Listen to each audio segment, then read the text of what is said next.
Observations, I was talking to you yesterday about the observations, like for example, if some surgeons were performing a surgery, that could be observed, or if there is something called as on the job or following in the job. So basically, if a senior person is performing a role or a task, then the junior or the kind of assistant or the intern would actually follow it through, and then they just follow them everywhere, wherever they go, however they do the work, they just keep an eye on them, observe how they perform the task.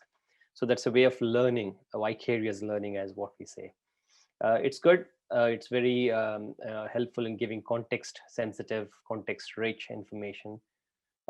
Exactly. So as we get really good insights about the environment of usage, how things get used, is it noisy, is it hot out there, is it really, how is it calm, are there a lot of people around, what is the pressure about, do we have to do really work in the pressure situation, or is it relatively calm? All of those things would actually can be observed and learned, and it really helps to identify the problems, the breakdowns and workarounds, all of them in a pretty straightforward way, because you can actually see, for example, in a call center application, this is what happened when they're trying to redesign the call center CRM and call management application.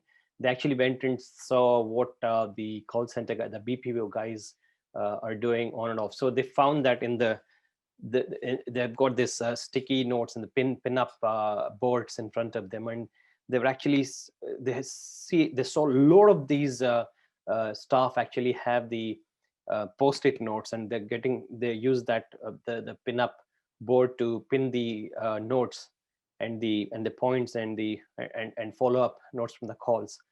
And then they found they also not just using that space, but also they've seen the desktop or the monitor also being having a lot of post-its on them saying, call this guy, this is the customer, needs to be followed up, or this customer said they had called 4 times, no response, so in the next shift you need to call up or follow it up. The reason why they were doing that was because of the shift operation, because they need to, it's like, as you know, the BPOs operate in shifts, and after one shift the next person would come in, they try and take this call from the customer, so they don't have to ask the same set of questions and know the background. So this happened quite a few times, and they had actually seen people how they're using this whole thing. Then they found that, okay, this is what is happening. They understood the real reason why these teams or the people are using these kind of notes and post-its and things like that extensively. Then they found that there should be a continuity in the way that you address or you perform the workflow.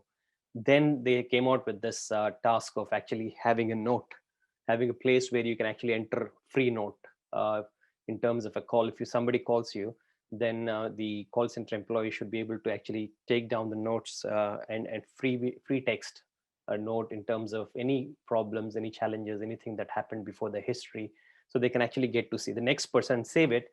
So the next person in the call, when they're on the same case or same ticket, they can actually follow the whole trail of what happened.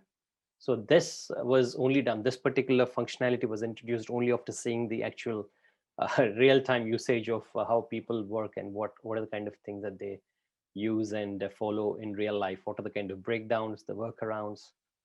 So very, very useful to have the observations if you want context rich information. In focus groups, we were talking extensively about it yesterday. Marketing oriented, very much about the views, the preferences, the likes and the wishes and the wants of people. It's not about the experiences, the tasks, or the needs of people, the real needs of how they perform the task. It's about what they like, what they don't like, what they would want to do, or what they would wish to do, the wish list kind of a thing. So you've got to take it in that sense. It's not about, so perhaps the focus groups might not be right solution. For example, if you want to design something, it's not a user experience or product design workshop may not be run solely on focus groups. But definitely a great marketing and market research tool, so people can try and engage in focus groups to see the concept. For example, if you have got a concept and you would like to see if the concept is, if the idea is good, or does it have any feasibility in terms of the market and the customers, then you can try and do a bit of concept testing or market testing with that. That's a good test case for focus groups. Again, need proper moderation, pretty much like your workshop. Otherwise, people will just go on a complete tangent and they just talk about, I like blue color. Blue color is my favorite. Oh, my daughter, she loves blue as well.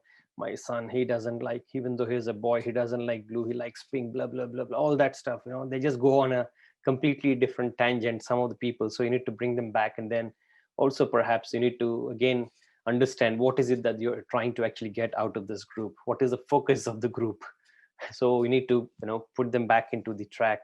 And also, just like workshop, some people might get too influenced by others' opinions, or some people are introverts, some are extroverts. So you need to actually have a good sense of moderation in terms of how you can engage all these different types of people, of different personalities, different attitudes, and then try and get the best out of them in terms of the elicitation that you're trying to do with this for this group. So it helps to gather opinions and views. That's important. So it's not about the task, their experiences, or the actually what they do as part of the job. It's about what they like.